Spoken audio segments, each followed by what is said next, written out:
who's in attendance here, who has sort of arranged this to happen, and we happen to be in the area, so I thought, you know, why not? And I am familiar with Marshall's work. I've read Allies of Humanity, I believe the first ebook, maybe even the second, I don't know. I read an ebook. Read an ebook, okay. And so I am familiar with a lot of that, and I approve of that message, let me say, because it does take into account some of the philosophies of Project Camelot in general, and I will allow Marshall to really go in depth on that subject. It's very exciting to be here. It's a beautiful setting here in the Rocky Mountains, and gorgeous day. I'm excited to meet you in person, and I'm very interested to hear what you have to say. And I will try to give you as little trouble as possible, but still make life interesting for the next hour. So, so hello, and please introduce yourself to the camera for the people that are not familiar with your work, if you wouldn't mind. Okay, well, my name is Marshall Vian Summers, and I am presenting what I believe to be an important, what I call greater community awareness and understanding about the people of Earth and our presence in a greater community full of intelligent life, and what our emergence into that greater community will mean for us and can mean for us, both the opportunities and the hazards involved in perhaps the greatest event in human history. And my background really is more as a minister. I left my work as a special ed teacher for the blind about almost 40 years ago, began to teach interguidance, had a personal revelation in 1982 which confronted me with the voice that had been counseling me both in my interguidance work and as a special educator. And that had a tremendous impact on altering the course of my life. And since then I have been receiving a vast body of teachings and insight commentary called The New Message. It's a new message for humanity. And a big part of that has to do with our encounter with this greater community of intelligent life, because that has a lot to do with why we are all here in the world at this time. But we as terrestrial dwellers do not yet have the wisdom, or nor the perspective, or the insight enough yet to be able to comprehend this greater community sufficiently so that we as the native peoples of the world do not make the kind of critical errors that the native peoples in the past have made regarding their first contacts with explorers from beyond. Okay, now just because I'm curious, and I think that the viewer will be as well, you say you had a voice that sort of changed your path come forward, and I assume this is sort of like a contact experience of some kind. Yes. And I'm wondering, could you describe the contact in a little more depth? Certain race of beings, et cetera, and is this an ongoing contact? Do you feel that you're communicating with your higher self, or do you feel that you are actually communicating with a group of beings that are a specific race of beings, for example? Okay. I consider the voice of the voice, the primary voice, to be an angelic voice. And it was this angelic voice that began to speak to me in my work with blind children. Because anyone who works with the handicapped has to be able to develop certain kinds of intuitive skills. You can't go by the book if you're really going to teach young people how to be independent livers or live independently. And so this voice grew in scope and power for me to such a point that it began to give me curricula to teach. And I taught that curriculum, and I also studied it. I also made myself the first student of my work always. And this built up to such a point that I had an epiphany of my own, because certainly that voice isn't here simply to make you feel comfortable or to make you happy, but to ask you to do something significant and to engage you in serving the world beyond what you had considered to be possible or even preferable before. So this voice experience has grown into a major aspect of my life and certainly the source of my work. And it was this voice that asked me to receive the Allies of Humanity briefings from a group of observers, off-planet observers, who were witnessing the extraterrestrial intervention in our world and wanted to provide us wisdom about that intervention to equip us and forearm us and forewarn us of what that could mean for us. we have a real disadvantage in encountering this greater community. And so the Allies of Humanity briefings are here to impart greater community knowledge and wisdom to us, so that we may have this contact experience from a position of power and authority and responsibility. But the angelic voice is the voice of the new message. It's the voice that has presented all of my writings, all of my recordings, and now is beginning to reach people in other countries and around the world. So it has been quite an inexplicable journey. So whenever anyone asks me about my life and how did you come into this, I'm always bewildered at how I'm going to answer such a thing. And I think you understand this, because anyone who is connected beneath the surface of the mind, what you could call the higher self or the deeper self, begins to live a much more inexplicable life. Mm-hmm. And I know many of your readers and viewers understand this and experience this, as do the people who are gathered here today. I guess I'm a little confused in terms of when you call it an angelic voice and you say the Allies of Humanity material that you were given. Yes. Did that come from the angelic voice, or did it come from another group that was then communicating to the angelic voice? Is there some kind of relationship here? Well, yes. The Allies of Humanity briefings are briefings from an extraterrestrial source. It's an authentic off-planet communication that I was asked to receive. And I should mention that when I was asked to receive this, I was very resistant to it. I just did not want to get involved in this arena called the extraterrestrial presence in the world. But before, in 1996, I was preparing Greater Community Spirituality, which is a very core book to the New Message teachings. And of course, it deals a great deal with the greater community, understanding God at the level of the greater community, understanding our association, our individual association with the universe full of intelligent life, what wisdom means there, the things that we do not yet understand in order to function there responsibly and effectively. And it was this voice that asked me to receive an off-planet source called the Allies of Humanity. And I finally relented, because after a while, I mean, freedom is no choice in that sense. And that began the briefings, the transmission of the briefings. The first set of briefings happened in 2 stages over the course of 1 year, and the second set of briefings all happened within about just a few days. And the third set of briefings, which has not yet been published, most of it was received in 1 day. And then last February, I received the final chapter to it. And there's a story behind the Allies which is pretty interesting, because they're really operating as spies here in service to us, because they represent free nations in our region of space. And freedom is rare in the universe, and particularly in our region of space. So we know from our worldly experience that free nations don't get along very well with unfree nations. And there's always a dissonance there and a difficulty. And so the world is now really being intervened by races who are here to take advantage of this world and of our position in this world. And the Allies briefings warn us about this, that this is premature contact, that humanity is not ready for contact. We do not have the social cohesion, we do not have the worldly wisdom.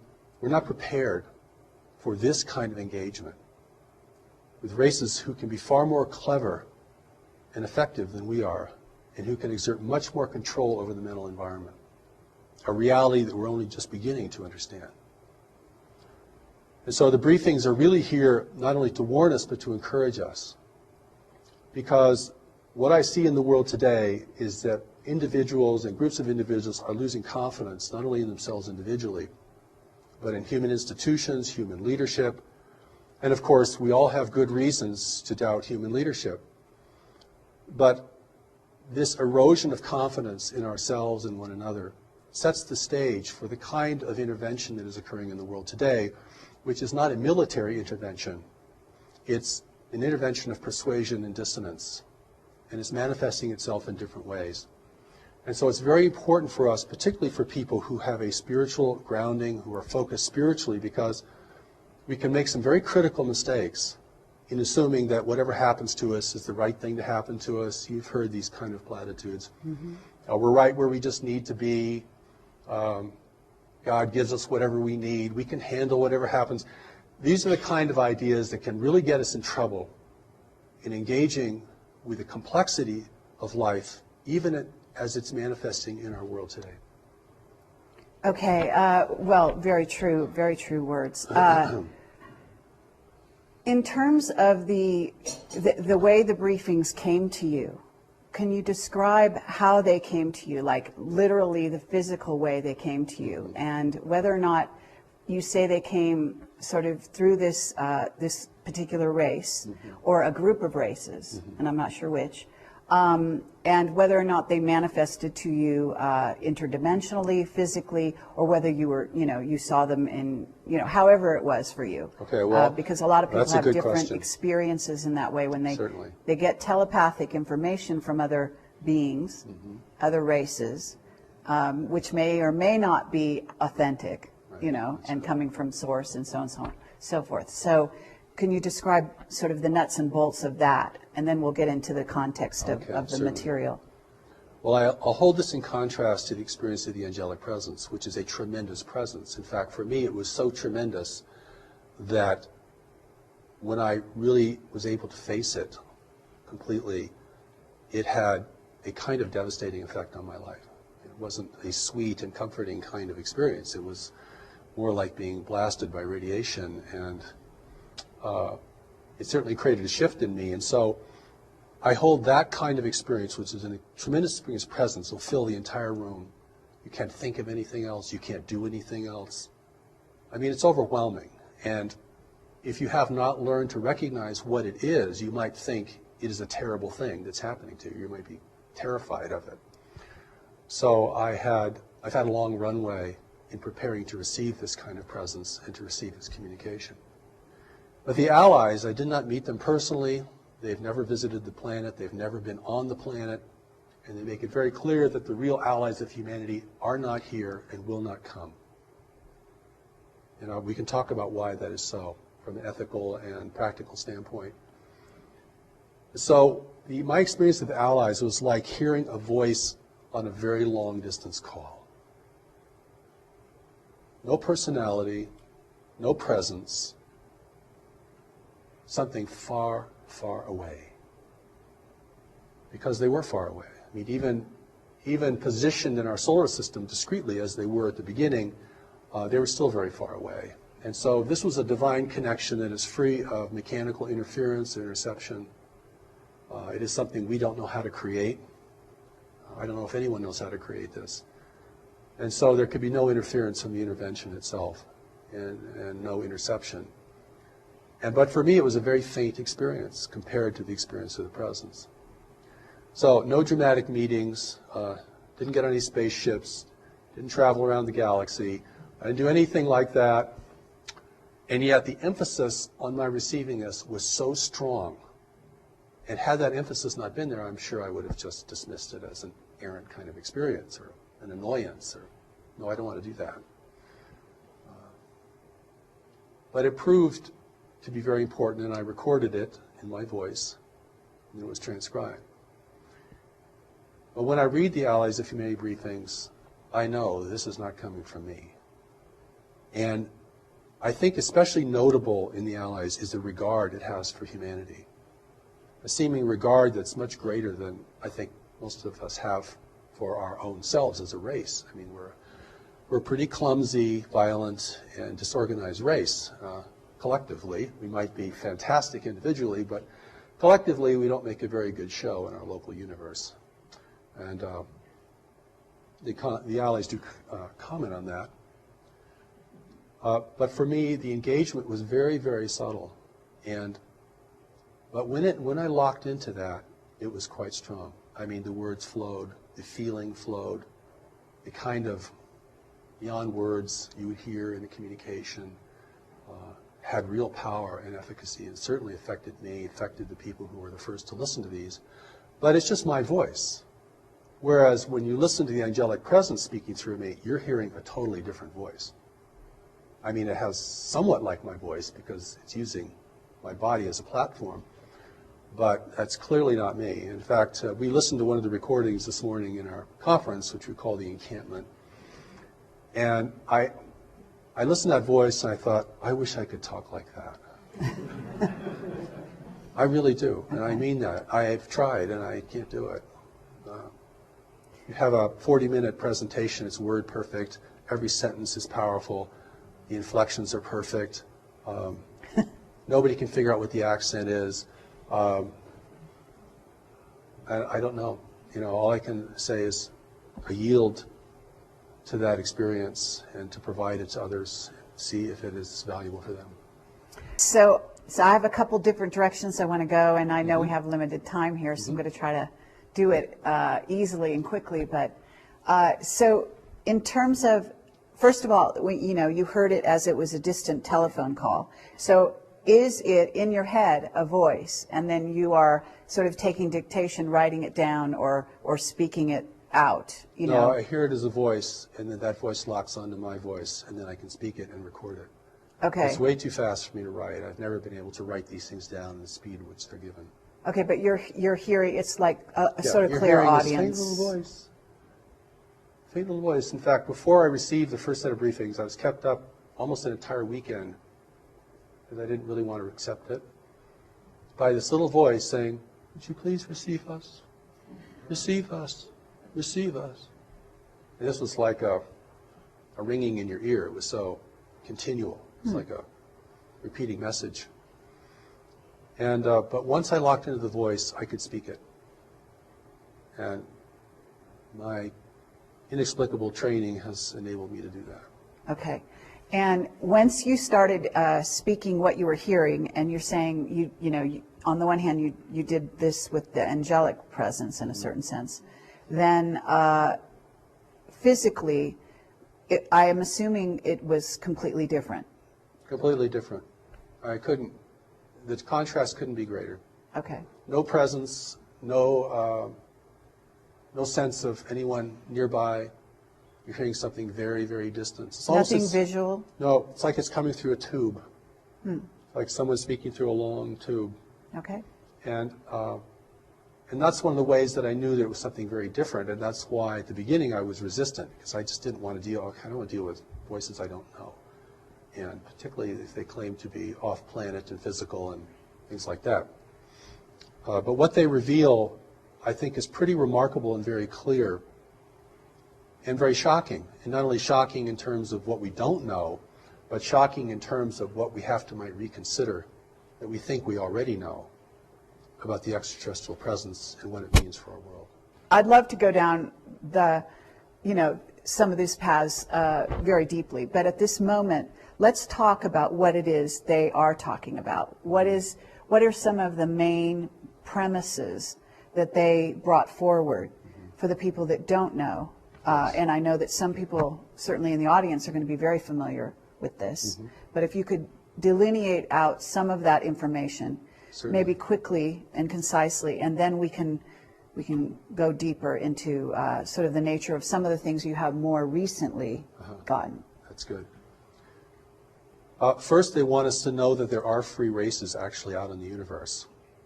And that the universe is governed by nature, and no one has been able to overcome nature. Now, this is very important because we think technology has no end, and that it can replace all the constraints of nature. And they make it very clear that the more advanced a race is technologically, the greater its need for resources. The more it has to be engaged in complex arenas of trade, the more it has to be uniform and undemocratic, and the more it's actually vulnerable to having access to what it needs from the greater community. And we live in a highly populated part of the universe where there's not a lot of frontier, where there are very strict rules of trade, a great deal of control over territory. It's not the Wild West out there, free for our taking. And war has been suppressed in this region of space. Conquest is suppressed. So if you want to gain influence over another world, you have to do it through other means. And the other means have been cultivated to a very high degree. We're talking about persuasion and deception. Okay. And here we are, the native peoples of the world, thinking that we're in the center of the universe, that if anyone would come to visit us, they would come to help us most naturally, because we are so important to the cosmos. And, you know, we of course want higher technology because we want power. And we have problems here we can't seem to deal with, global problems, resource depletion, climate change, political corruption, a growing dissonance between nations over who have access to the remaining resources of the world, just one example. And so we feel very needy of help. See what I'm saying?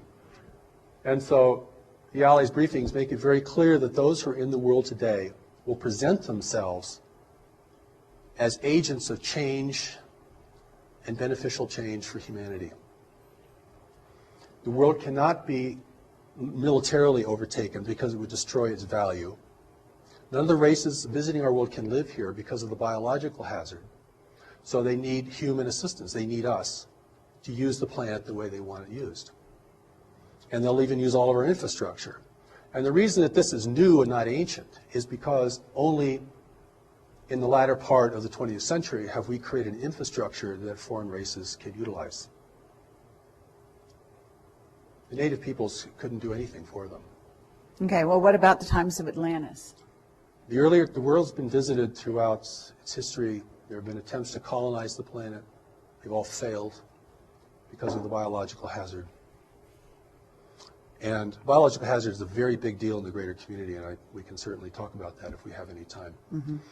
And I think the Allies' intention is to warn us that there are different races of beings here, but they're all part of an intervention. And there are competing groups here in the world. And they're multiracial. So we may see them in different forms, and they can certainly project forms. I don't mean that mysteriously, I mean that technologically. I mean, they can project images holographically into our environment. And they will use our aspirations, our greed, our corruption, our uncertainty, and our insecurity to build their importance. And certainly, even at this point, they have enough human representatives and apologists in the world that will promote their importance and the idea that humanity cannot make it on its own, that our leaders are incorrigible, that our institutions are too flawed to be redeemed, and that we must have their health and their brilliance and even their spiritual enlightenment in order to redeem ourselves and to take care of our world in the way that we might aspire to. Excuse me. No problem. Well, that is clearly what they want to persuade us of. I understand. Now, what we don't understand is what constrains the intervention. People say, well, if they want the place, they should just come take it. I mean, if they're not taken by force, it means they're probably not violent, or they're probably not here to harm us in any way. But see, there's so many missing pieces to this puzzle that we can't add, that I think the briefings attempt to add in the most clearest and lucid manner possible. I mean, you know, your 10-year-old could read The Allies of Humanity and get it. Okay, so it doesn't require a highly sophisticated notion of dimensions or dimensionality or spiritual dimension or political astuteness in order to read the Allies briefings and realize what they're telling you. Is they're telling you you're facing a subtle invasion that is not here to destroy you but to utilize you, and will use your strengths and your witnesses and your adaptability to this world, which they do not possess, in order to establish their own agenda here. Their agenda here being yes. That they want resources. They want resources. That they also want to inhabit this world. It appears they don't really want to inhabit it because they can't. All they can do that is through genetic manipulation. But even genetic manipulation is a very time-consuming and difficult task. And that's why the intervention has taken a very slow pathway. It just happens to be the most effective way to ingrain yourself in the consciousness, in the biological reality of another race. Okay, and at this point, you're talking, do you want to talk about the various races that are involved in this sort of covert invasion?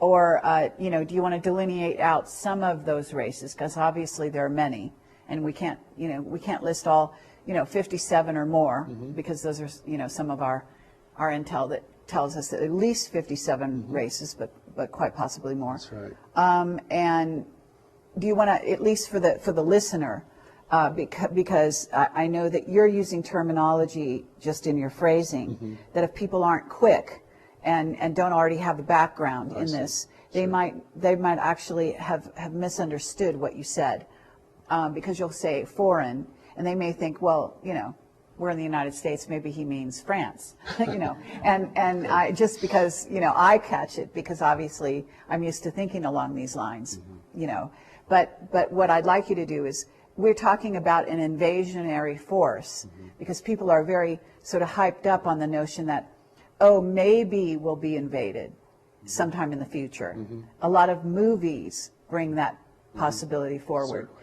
But the fact is, we've been invaded, and we're being invaded as we speak by all of these races that you're describing. And so let's name some names, if you don't mind, just briefly, before we move on. Well, first of all, there are no names given in the Allies' briefings. They do not describe where they're from because they want to protect their free Yes, worlds. I noticed that. They also do not describe in names the races who are here because it would be meaningless to us, or it could certainly generate a lot of fantasy and speculation. What is important to us is to know that those in our world today are resource explorers, and they are working beneath the rules or around the rules of engagement that are established in our region of space in order to have access to our world.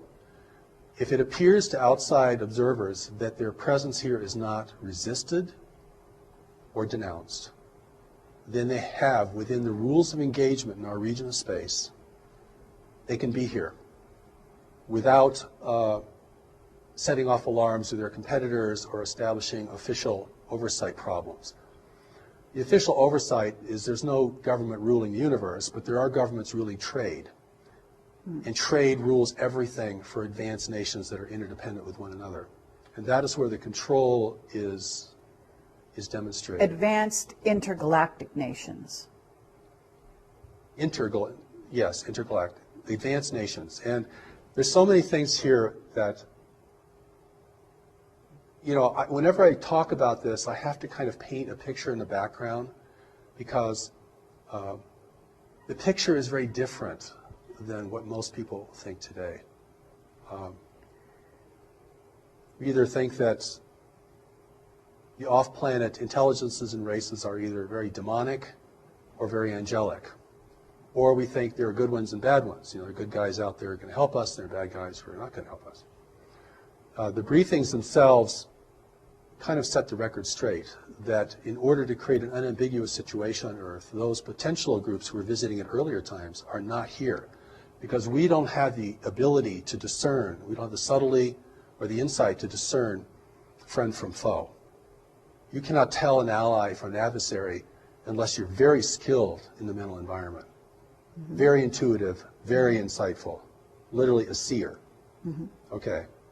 Because they're presenting themselves as the saviors of humanity. And in the background, they're taking people and never returning them. In the background, they're building a new human. Not to replace us, but to determine our direction. I'm often also asked, and I never like these questions very much, but I'm often asked, you know, is our president an extraterrestrial, or as our leaders? I think the thing to understand here, because I've had an opportunity both through the Allies briefings and through the greater community teachings of the new message, which go way, way beyond the Allies themselves, is that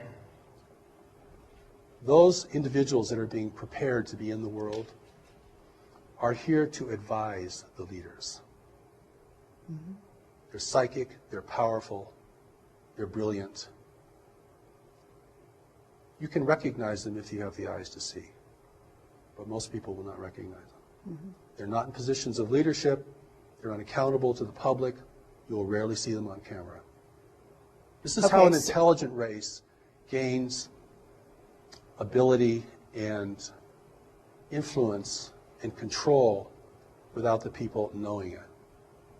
Certainly, because they don't realize they have somebody to rebel against. That's right. They think that they are in alignment, at least those that are following that particular person or group.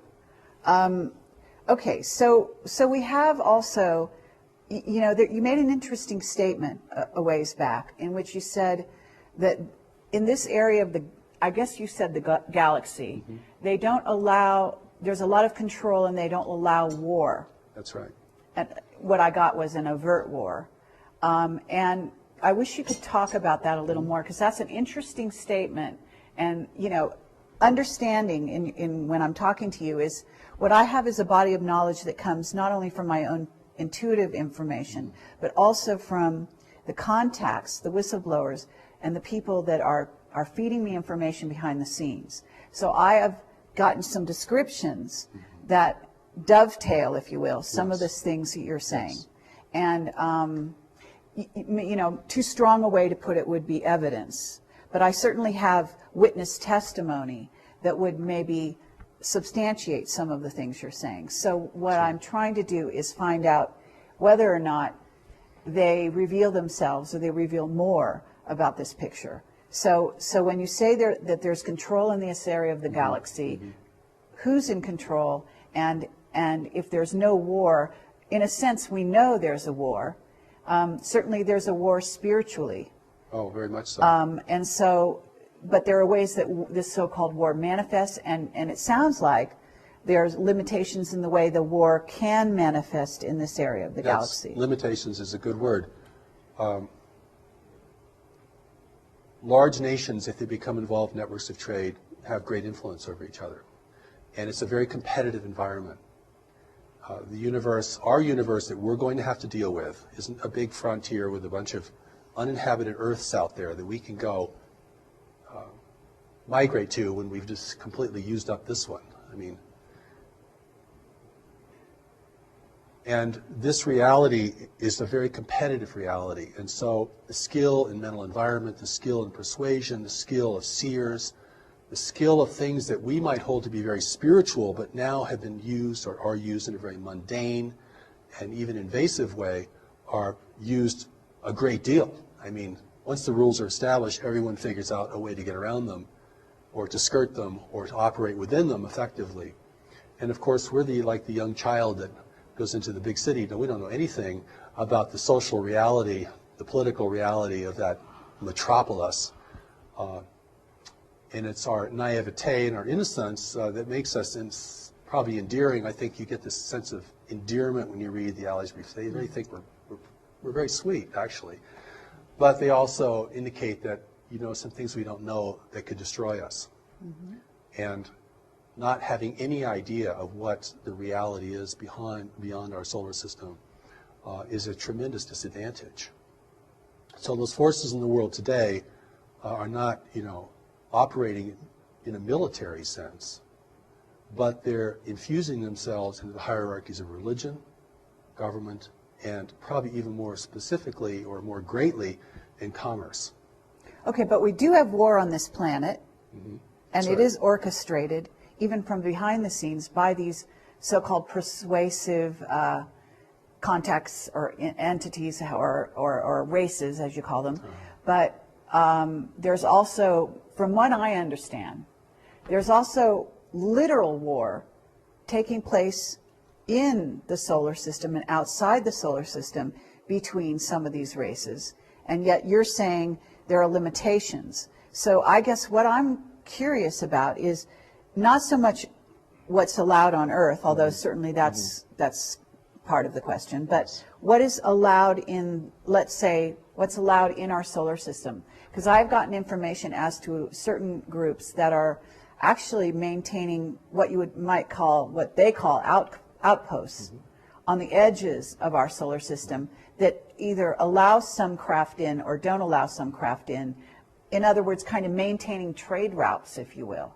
Well, there's supply routes for those who are here. And this is the complexity that gets really difficult because different nations have been contacted by different groups.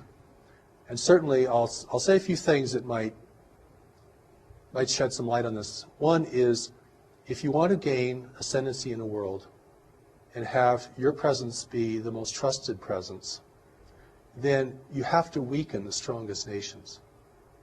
And one of the ways you weaken a strong nation is by engaging it in intractable conflicts. And then begin to erode the confidence of its people in that nation. This is very much about persuasion and acceptance, okay? I make this emphasis about war because our whole orientation to space is war. Mm-hmm. Star Trek, Star Wars, War of the Worlds. Right. This is where we're coming from as a people. We think the universe is just another big battleground between empires and freedom fighters and all this kind of stuff, which is a total projection of, our reality here on Earth. Mm-hmm. But the truth is, we're facing a non-human universe. And that alone is enough to give people chills. We're facing a universe that does not value human values.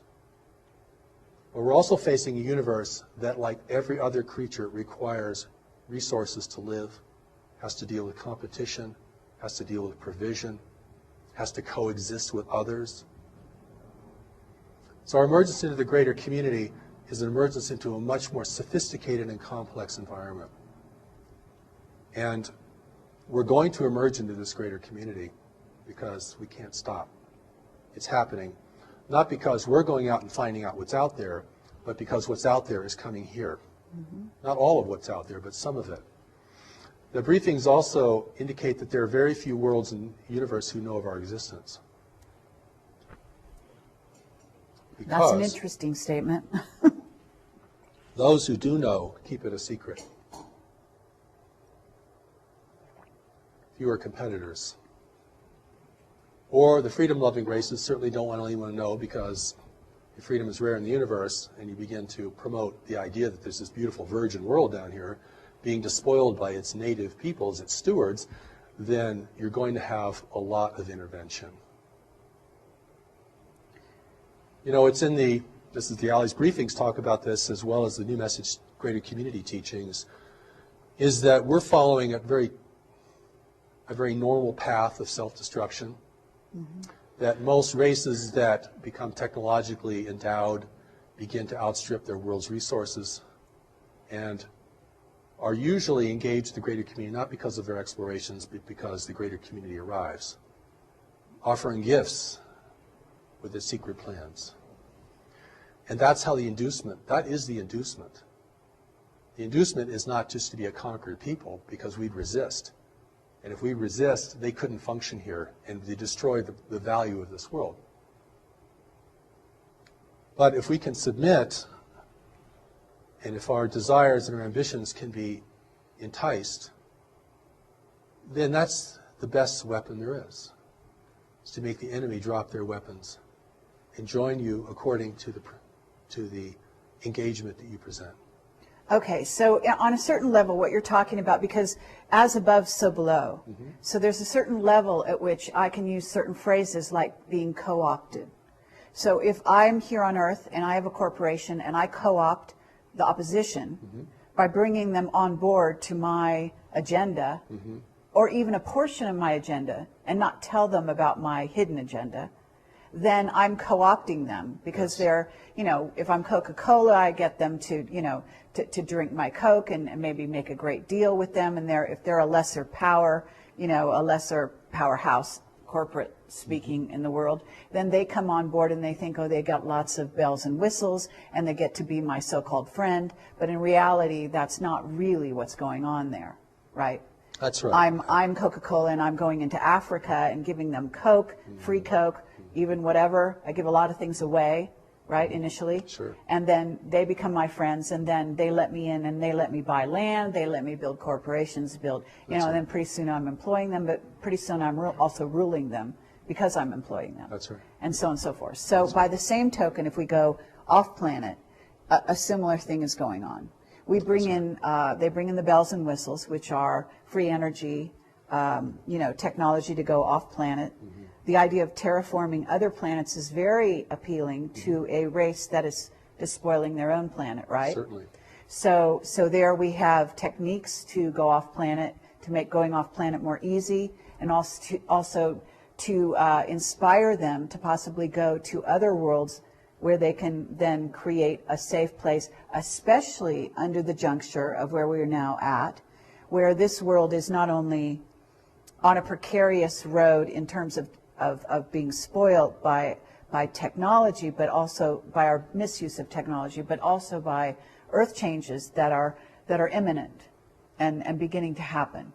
So that in that scenario, and then some of our black projects have what it's called, Project Looking Glass, and they have future technologies that can see the future, or potential futures that have more potential of happening than other potential futures, and then that gives them the upper hand. Certain countries on this planet, the upper hand, so they can conduct businesses in a certain way to go in alignment with a positive agenda towards the future that looks like it's more likely going to happen anyway. So they're planning for a certain scenario, and the scenario involves earth changes on the one hand, it involves rolling out a sort of population elimination agenda on another, and then also sort of this resources trading establishments with various races off planet, to where these alliances have been made and built and kept up with the promise of greater benefits for the future, whether it be China's dealing with one race and told they're going to get benefits in the future of this, that, and the other, and ultimately they'll be the new rulers of this earth if they do play ball. And then you get the United States, who's had alliances with various other groups for a while, who has been told the same thing. And then you pit the two countries against each other so that they're always in a little bit diminished state, or a state of sort of semi-hysteria, or at least their militaries are, and so on and so forth. So it's easy to causing dissension in a playground between two bullies.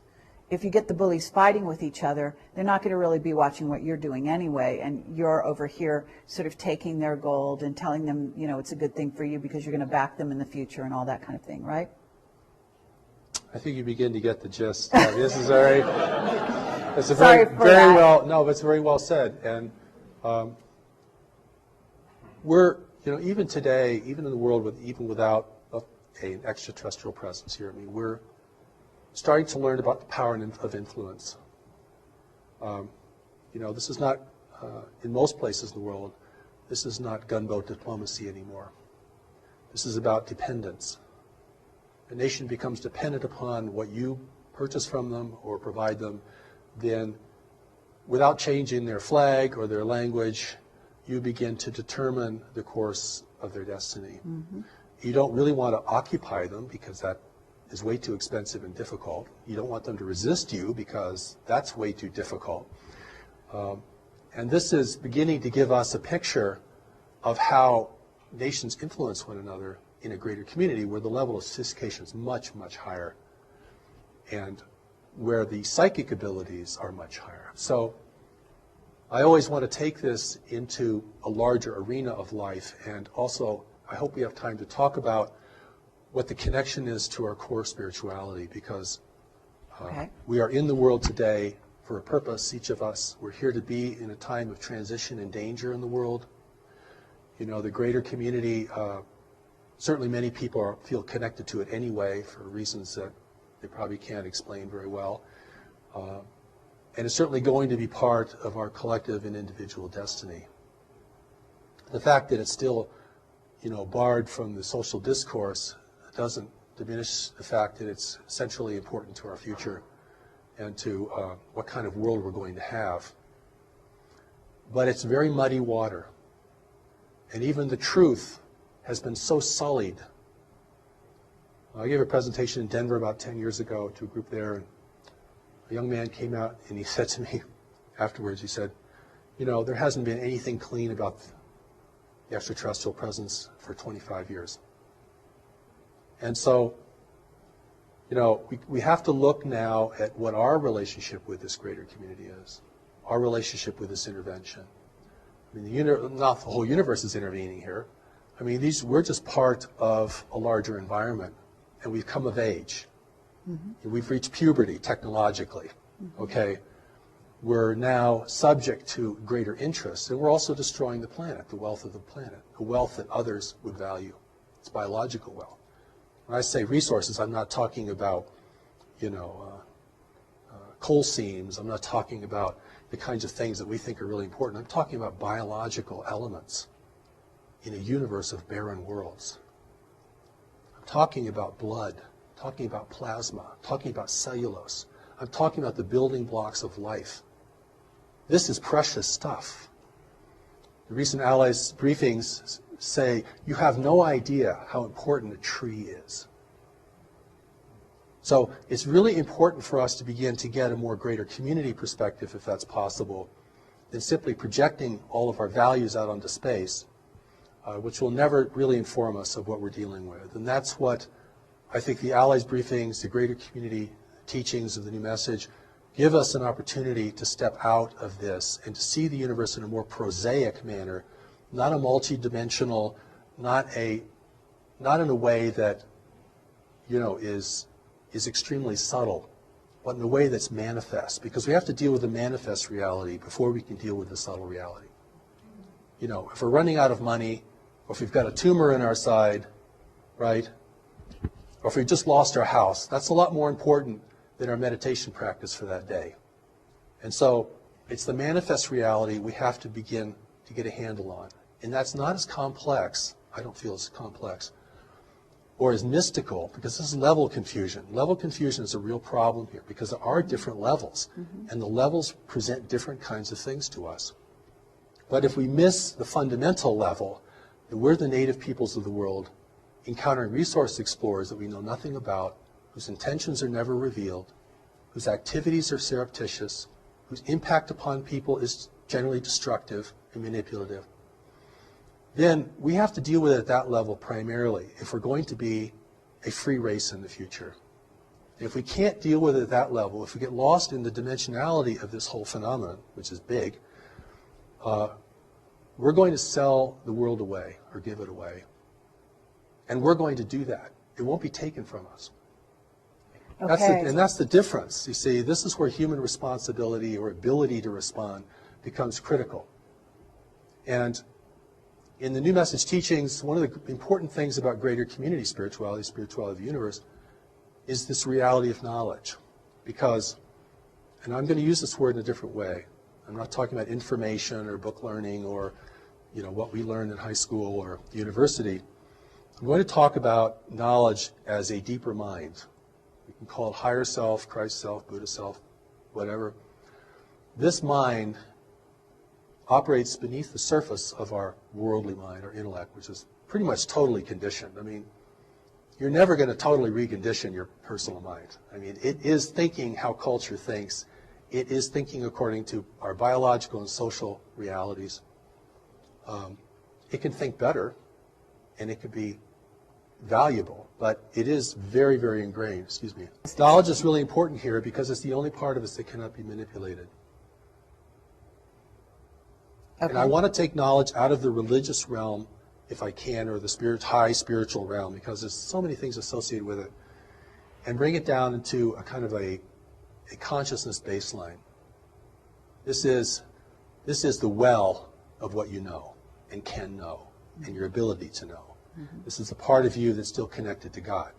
Mm-hmm. Not the part of you that's living a soul journeying through manifest reality. This is the part of you that didn't leave, mm-hmm. that isn't journeying through manifest reality, or it's going with you, but it's not on that journey. Mm-hmm.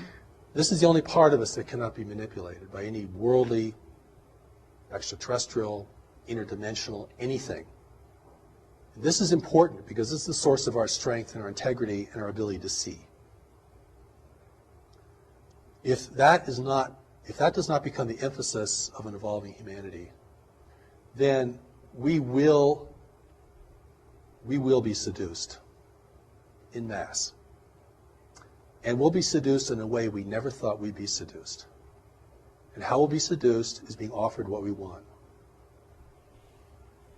which is the most deceptive form of seduction there is. Beauty, wealth, and power is part of that, certainly. And we're very primed for it. I mean, as the world becomes more disorderly, as resource depletion continues, as nations become more fractious with one another, and we're entirely able to make our own war, by the way. You don't need any help from beyond to do that. We're very good at that. We've been doing that for a long time, and nobody has to teach us anything about that. But the wars that we become engaged with, particularly in larger powers, do have a purpose for the intervention. If the only nations that could really rally the world are weakened sufficiently through intractable conflicts, and if the two or three strongest nations in the world are repitched in opposition to each other, or that's fortified, there will never be a consensus here. And that doesn't take as much intervention as you might think. Because everything that happens that we do is a result of our decision making. And what influences our decision making is what informs our decisions. And this is where the power of knowledge becomes centrally important. And this is where our spirituality isn't just a wondrous place to be, or a place to escape into, or a coping mechanism for dealing with a harsh and incomprehensible world, but becomes the traction for really being powerful here, and insightful, and beyond persuasion. And this is the part of us, amongst other things we have to develop, that's very core to our success, in my view. The Allies briefings talk about this. The power of knowledge is the greatest power in the universe, and the intervention's not using it, or they wouldn't be here.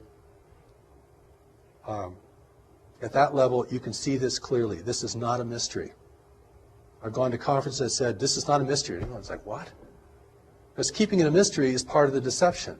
We're going to keep this so inexplicable, and we'll never get it, and it's magnificent. It keeps the adventure going. Like, this is an adventure in consciousness. Study these things. That's one line of thought. So when I've gone to speak to groups of people and presented the Allies briefings in as gentle and compassionate way I can, I mean, the resistance is tremendous, because it's like I'm taking people's parade away from them. I'm taking their lollipop away from them. I'm depriving them of this really exciting thing that's going on and turning it into just another damn thing we have to deal with in life. And okay, at that moment I'm going to stop you so we can change tapes. I'd like to talk a little about God, because God is a part of this. And we are spiritual beings with a spiritual origin and spiritual destiny. And I think our spirituality is actually one of the core strengths of humanity in a universe of highly technological and secular worlds, which predominate in our region of space. We do not need to look for other races to spiritually enlighten us. We actually have the materials to do that ourselves, and have actually done fairly well in keeping the mystery alive here, where it's died in many, many other places. When I talk about God, I'm not talking about our various belief system in ultimate power. And of course, whenever the word God is mentioned, people run into all their dissonance about religion and moral issues about religion and organized religion and so forth, except to say that the thing that is going to enable humanity to enter into this greater community as a free and self-determined race is going to have a lot to do with our spirituality. And I don't mean our spiritual belief or the subtleties of our spirituality. I'm talking about the part of us that is connected to it firmly and immutably. Because if that's the only part of us that cannot be manipulated by any worldly or otherworldly force, then that represents the source of our wisdom, our strength, and our unity with each other. Because in facing the intervention in the greater community, we are certainly facing an adversity that we're unaccustomed to and do not really know how to discern very well. And I don't think anyone in government really knows how to discern it either. I don't think there's there's a secret group that's got all the cards on the table. And they're being influenced as well. So it comes down to what people see and know and their responsibility within themselves and to others, because this is what enables the native race to rally and to begin to question, at least question at the outset, the meaning and the value of this. If we're hungry for technology from beyond the world, which is part of the inducement, it's liquor for the natives, for sure. If we want others to come and rescue us, that will be accommodated. If we want an overseer in the world that's non-human, that will be provided. But it's really, we have to grow up and become responsible. We're going to enter this greater community. You can't have a nation run by tribal conflict and warring nations. And so in adversity here is the opportunity. And the opportunity is the intervention and the breakdown of environmental stability in the world are the two things that can prompt humanity to unite in its own defense. It has to be that powerful to overcome our attitudes, our beliefs, our history between nations, the contention between religions, all the things that fracture us and are fracturing us further and further and further, most of which we're doing on our own. The intervention can step back and just let us degrade ourselves down. They'll help us do that in certain ways. But I mean, we're doing a pretty good job, even if we didn't get any assistance. The opportunity here is really that humanity has to unite to be in the greater community. There are three requirements for freedom in the universe: self-sufficiency, unity, and discretion. Now, we're clearly losing our self-sufficiency at an alarming rate. And we're spending tomorrow's inheritance like there was no inheritance. We're selling our children out, frankly. We're going to use up everything as fast as possible, always thinking that the well will never go dry. And the world is going to reshape itself to assist us in that as we degrade the planet and change its natural balances, which have enabled the rise of human civilization. Those balances, if they become imbalances, can reverse that process. We have to become united, not that we're all clones of each other or we all live under one flag, but the cooperation is, united we survive the greater community, divided we fail to it, we fall to it, eventually. And the third is discretion. We're broadcasting out into space our wars, our foolishness, our comedies, our tragedies, everything. Discrete observer may never understand our nature, but they can certainly understand our tendencies and behavior. That will have to stop. Free nations do not broadcast, except to each other in ways that are very safely encoded. The price of freedom in the universe is unity, self-sufficiency, and discretion. If we require other nations to provide our core resources here, human freedom will be lost. I don't care what your political persuasion is, what country you come from, what your religious belief is, what inner voices you listen to. That's the name of the game. Okay. That's very interesting. I'm not sure, the last one, discretion, I would say discernment, but in a certain sense, I think you're using it as a more active verb. Yeah, that's right. I would include discernment in that, but certainly Right. Discernment has to lead to discretion. Right. Yes. So it's sort of the outside, the last point of station before action or as part of action. But so what you're saying, though, is very interesting in the sense that, and I don't want to make light of it, but, the Ronald Reagan saying of, at some point that if we had a common enemy, that would, in theory, unite us. Mm-hmm. Now, I'm not sure that he meant it in